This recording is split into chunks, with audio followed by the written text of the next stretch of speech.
बिस्मिल्लाहिर्रहमानिर्रहीम। And today lecture chapter number 2 10th class chemistry में chapter number 1 और 9, मतलब अगर सीरीज़ में देख ले 9 चैप्टर है, लेकिन जो 10th क्लास की जो केमिस्ट्री है इसमें चैप्टर नंबर 1 है। तो इसमें हम chemical equilibrium chapter number 1 chemical equilibrium में फ़र्स्ट लेक्चर रिकॉर्ड करते हैं। What is the difference between reversible and irreversible reaction, या रिवर्सिबल और इरिवर्सिबल रिएक्शन किसे कहते हैं। तो शॉर्ट टाइम में हम इसको कोशिश करते हैं कि इसको डिफ़ाइन कर लें कि इरिवर्सिबल रिएक्शन किसे कहते हैं और रिवर्सिबल रिएक्शन किसे कहते हैं और इसकी खुसूसियात क्या हैं, और कुछ एग्जांपल हम पढ़ेंगे। तो लिहाजा सबसे पहले हम इरिवर्सिबल रिएक्शंस की बात करते हैं। तो those reaction which proceed in forward direction only, ऐसे रिएक्शंस जो कि सिर्फ और सिर्फ फॉरवर्ड की तरफ जा सकते हैं और रिवर्स डायरेक्शन में नहीं जा सकते हैं। तो इसका क्या मतलब है तो समझाते हैं, या इस तरह भी हम इसको कह सकते हैं कि रिएक्टर्स जब एक बार चेंज हो जाएं प्रोडक्ट्स में, तो प्रोडक्ट्स वगैरह वापस रिएक्टर्स में कन्वर्ट नहीं हो सकते। जिस तरह की बर्निंग रिएक्शन है, अगर हम कोयला या कार्बन है या कोयला है या मीथेन गैस है वगैरह या पेट्रोल है, हम एक बार क्या कर ले ऑक्सीजन के साथ रिएक्शन कर ले, कार्बन डाइऑक्साइड बन जाए और हीट बन जाए, तो लिहाजा वापस ये कार्बन डाइऑक्साइड ही कार्बन और ऑक्सीजन में हम कन्वर्ट बआसानी नहीं कर सकते हैं। इसी तरह अगर पानी हाइड्रोजन और ऑक्सीजन रिएक्शन कर ले और पानी बनाए, तो ये इरिवर्सिबल रिएक्शंस की मिसालें हैं। या सिंपली हम कह सकते हैं कि बर्निंग ऑफ फूड, क्या कर ले बर्निंग ऑफ वुड। अगर हम वुड एक बार क्या कर ले बर्न कर ले बच्चों, तो इसको हम इसकी जो वेस्ट प्रोडक्ट बन जाए प्लस हीट, क्या ये वेस्ट प्रोडक्ट और हीट हम वापस लकड़ी में कन्वर्ट कर सकते हैं? तो जवाब है नहीं। तो ऐसी रिएक्शंस को हम क्या कहते हैं, इरिवर्सिबल रिएक्शन। इसकी कुछ खुसूसियात है या कैरेक्टरिस्टिक्स हम कह सकते हैं। इस तरह reaction proceed only in one direction. Proceed only in one direction का क्या मतलब है कि अगर हम वुड को क्या कर ले आग लगाएं, तो इससे क्या हो सकता है, ये जो वेस्ट प्रोडक्ट बन जाते हैं और इसके साथ जो हीट बन जाती है, तो इससे तो हम हासिल कर सकते हैं। लेकिन अगर वापस ये हीट और ये वेस्ट जो लकड़ी से बन जाए, इसको हम मिलाएं, तो क्या इससे हम लकड़ी बना सकते हैं? नहीं। तो लिहाजा ये only wood convert into this waste product and this waste we can not convert into this wood again. इसी तरह ये जो कार्बन और क्या कर लें कोयला है और ये ऑक्सीजन है, ये रिएक्शन कर ले, इससे कार्बन डाइऑक्साइड प्लस हीट बन जाए, तो लेकिन ये अगर हम हीट और यही वापस में मिलाएं, तो इससे फिर यही ओरिजिनल फॉर्म नहीं बना सकते हैं। तो हम कह सकते हैं कि ये यूनिडायरेक्शनल है। इसी तरह रिप्रेजेंटेड बाय सिंगल लाइन, या irreversible reaction is represented by single line. इस तरह जो अगर जितने भी जो रिएक्शन मैंने लिखे हैं इरिवर्सिबल फॉर्म में, तो सिंगल लाइन से हम रिप्रेजेंट करते हैं। इसको हम रिएक्टेंट कहते हैं और इसको प्रोडक्ट कहते हैं। और हमेशा के लिए जो सिंगल लाइन है, इसका जो टेल है, ये क्या है, ये टेल है इस लाइन का, ये क्या है, टेल, और ये क्या है, हेड है। हेड प्रोडक्ट की तरफ होगा इस लाइन का और टेल रिएक्टेंट्स की तरफ होगा। और ये सिंगल एरो फुल हेडेड इसको कहते हैं। इसका अगर हम हेड देख लें तो क्या है, ये फुल हेड है इसका, और ये सिंगल है। इसी तरह नो इक्विलिब्रियम एस्टेब्लिश्ड, इक्विलिब्रियम इसमें एस्टेब्लिश नहीं होती। इक्विलिब्रियम किसे कहते हैं, तो ये बात जो ये पॉइंट हम डिस्कस करेंगे, लेकिन इतने याद रखना चाहिए कि यहाँ पर इक्विलिब्रियम की बात नहीं होती।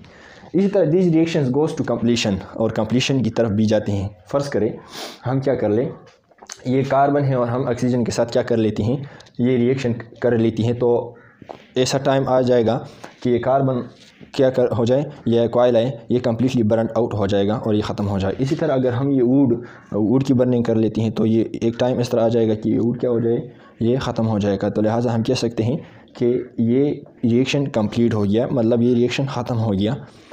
सो लिहाजा this reactions goes to completion. इसी तरह रिवर्सिबल जो रिएक्शन होते हैं, ये कौन सी रिएक्शंस होते हैं, तो नेचर में 2 तरह की रिएक्शंस होते हैं। एक तो हमने डिस्कस किया, दूसरी जो रिएक्शन है वो रिवर्स हो जाती हैं। किस तरह, those reaction which proceed in both forward and reverse direction. Forward reaction कैसे कहते हैं और रिवर्स रिएक्शंस कैसे कहते हैं, या इसको एक्सप्लेन करते हैं। या reactants convert into product and product convert into reactants again, या reactants convert into product and vice versa. Vice versa से मुराद ये है कि मतलब प्रोडक्ट अगेन रिएक्टेंट में कन्वर्ट हो सकती हैं।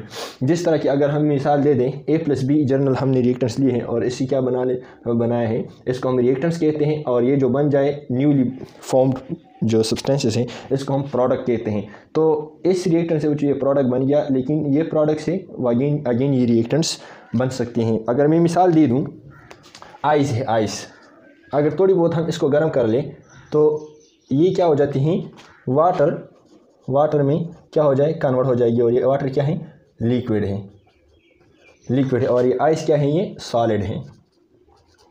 तो हम कह सकते हैं कि आइस से हम पानी बना सकते हैं और पानी से हम क्या बना सकते हैं, आइस बना सकते हैं। तो it is inter convertible process. कुछ ऐसी चीज़ें प्रोसेस हैं इस यूनिवर्स में कि ये अगेन एंड अगेन रिवर्स हो सकते हैं। इसी तरह अगर हम दूसरी मिसाल दे दें हाइड्रोजन और नाइट्रोजन की, इसकी रिएक्शन कर ले तो एक स्पेसिफिक प्रेशर और टेम्परेचर पर it convert into NH3 ammonia in the presence of a catalyst निकल। ये एमोनिया में कन्वर्ट हो जाती हैं, लेकिन ये एमोनिया जो इतनी स्टेबल नहीं है। जब इस पर थोड़ी बहुत प्रेशर और जो टेम्परेचर अगर मेंटेन ना रखा जाए तो ये अगेन क्या हो जाती हैं, ये अगेन हाइड्रोजन और नाइट्रोजन में कन्वर्ट हो जाती हैं। दूसरी बात यह है कि ये हाइड्रोजन और जो नाइट्रोजन है ये रिएक्शन कर लेती हैं, एमोनिया बना लेती है, लेकिन इस एमोनिया में ये कमाल है कि ये एमोनिया वापस एट अ टाइम कन्वर्ट हो जाती है इनटू हाइड्रोजन एंड नाइट्रोजन। तो ऐसे रिएक्शंस को हम क्या कहते हैं कि एक बार जब रिएक्टेंट्स रिएक्शन कर ले, प्रोडक्ट बनाए, तो लिहाजा ये प्रोडक्ट अगेन रिएक्टेंट्स बना सकते हैं। तो इसी रिएक्शंस को हम क्या कह सकते हैं कि ये रिवर्सिबल रिएक्शंस है। रिवर्सिबल रिएक्शन में रिएक्टेंट्स प्रोडक्ट में कन्वर्ट हो सकते हैं और प्रोडक्ट रिएक्टेंट्स में कन्वर्ट होती हैं कंटिन्यूसली। तो ऐसी रिएक्शंस को हम क्या कहते हैं कि ये रिवर्सिबल रिएक्शंस है। तो लिहाजा इसकी कैरेक्टरिस्टिक्स क्या है यहाँ पर मैंने नहीं लिखी, लेकिन अगर आप लिखना चाहते हैं तो ऐसे भी लिख सकते हैं। यहाँ पर इसकी जो खसूसियात है बिल्कुल इसके अपोजिट हैं। ये these reaction proceed only in one direction. तो हम कह सकते हैं कि दीज रिएक्शंस, ये जो reversible reaction, proceed in both in forward and reverse direction. Forward direction में क्या कैसे कहते हैं, ये जो रिएक्टेंट्स कन्वर्ट होती है प्रोडक्ट्स में, इसको हम क्या कहते हैं, फॉरवर्ड डायरेक्शन। इसको हम क्या कहते हैं, फॉरवर्ड डायरेक्शन। और जो प्रोडक्ट कन्वर्ट होती है रिएक्टेंट्स में, इसको हम क्या कहते हैं, रिवर्स डायरेक्शन या रिवर्स रिएक्शन हम इसको कहते हैं। तो लिहाजा फॉरवर्ड एंड रिवर्स रिएक्शन, तो बोथ डायरेक्शन में ये जाती हैं। रिप्रेजेंटेड बाय सिंगल लाइन, तो लिहाजा यहाँ पर जो रिवर्सिबल रिएक्शंस है, reversible reaction is represented by double line single headed. ये बात याद रखिए, डबल लाइन सिंगल हेडेड। ये जो लाइन है ये फॉरवर्ड रिएक्शन शो करती हैं, फॉरवर्ड रिएक्शन, और ये जो नीचे वाला लाइन है ये सिंगल लाइन है। और इसके अगर हम हेड देख ले, ये हाफ है, हाफ हेडेड है, सिंगल लाइन हाफ, ये सिंगल लाइन है। और इसकी जो सर है ये आधा है, हाफ है, और इसकी जो सर है ये फुल है। अगर हम यहाँ पर देख ले ये फुल हेडेड है, और यहाँ पर अगर हम देख ले ये वाला क्या है, एक तरफ सर है और दूसरी तरफ नहीं है। तो लिहाजा हम इसको कहते हैं कि भाई ये सिंगल हेडेड है। तो लिहाजा डबल लाइन है, सिंगल हेडेड है। तो ये रिवर्सिबल रिएक्शन को रिप्रेजेंट करते हैं। जहाँ पर भी ये जो दो रिएक्टर्स या कोई रिएक्शन है A+B है एंड कन्वर्टेड इनटू C+D, इस तरह अगर हम सिंबल यहाँ पर बनाए हो किसी भी रिएक्शंस में, तो हम कह सकते हैं कि भाई ये जो रिएक्शन है ये रिवर्सिबल रिएक्शन है। इसी तरह equilibrium establish in reversible reaction. Equilibrium का क्या मतलब है, लेट्स सपोज यहाँ पर हमने कितने रिएक्टेंट्स लिए हैं, A+B लिए हैं 100। तो स्टार्ट में ये 100 मालिक्यूल काफ़ी तेज़ी से कन्वर्ट हो जाती हैं और क्या बना लेती हैं, C+D बना लेती हैं। लेट्स सपोज 10 मिनट में 10 मालिक्यूल चले गए, C+D बनाए, प्रोडक्ट बनाए, इसी तरह कंटिन्यू रहती हैं। तो लिहाजा कुछ मालिक्यूल जब लेट्स सपोज यहाँ पर 100 मालिक्यूल में से 60 मालिक्यूल रह जाती हैं और 40 लेट्स सपोज 40 तक मालिक्यूल यहाँ पर आ जाती हैं। तो लिहाजा धीरे धीरे जब इसकी कंसंट्रेशन बढ़ती हैं तो लिहाजा इसकी कन्वर्जन भी स्टार्ट हो जाती हैं।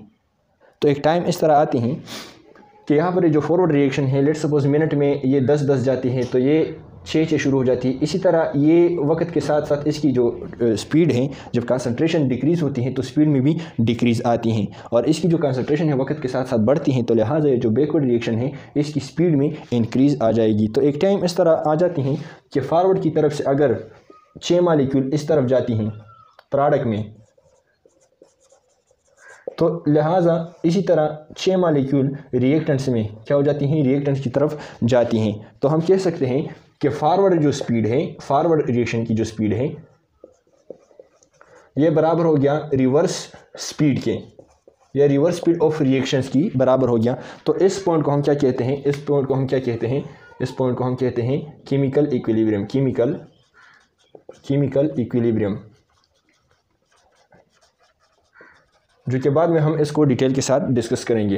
तो यहाँ पर केमिकल इक्विलिब्रियम रिवर्सिबल रिएक्शन में इस्टेब्लिश होती हैं और इरिवर्सिबल में चूँकि प्रोडक्ट कन्वर्ट नहीं होता रिएक्टेंट्स में, तो लिहाजा वहाँ पर इस्टेब्लिश नहीं हो सकता। These reactions goes to completion, लेकिन ये रिएक्शन कंप्लीशन की तरफ कभी नहीं जा सकता, ये कंप्लीट नहीं हो सकता। इसकी मेन वजह यह है कि ये 100 मालिक्यूल हमने लिए थे, लेकिन यहाँ पर जो 40 मालिक्यूल प्रोडक्ट की बन जाए या 40 थिंग्स या पार्टिकल्स प्रोडक्ट की बन जाए, तो ये 40 में से कुछ हिस्सा पेयर रिएक्टेंट्स में कन्वर्ट होना शुरू हो जाती हैं। तो लिहाजा इसका मिसाल इस तरह कि मेंढक की तोल, जब हम वज़न करते हैं, एक मेंढक तराजू में रख दिया तो वो जंप करेगा, जब दूसरा और तीसरा रख देते हैं तो लिहाजा चौथा पाँचवा जंप करेगा, तो लिहाजा मेंढक वाली दे छिंदक को तोल दे, छिंदक मेंढक, तो लिहाजा मुश्किल है काफ़ी। तो जब ये प्रोडक्ट क्या है, रिएक्टेंट क्या है, प्रोडक्ट में चला जाते हैं तो वापस प्रोडक्ट रिएक्टेंट्स में चला जाता है, रिएक्शन कर लेते हैं आपस में, प्रोडक्ट और रिएक्टेंट्स बना लेते हैं, तो इसकी वजह से ये कंप्लीशन की तरफ नहीं जा सकता। तो this was all about chemical equilibrium. Thank you very much for watching this video. अपने भाई को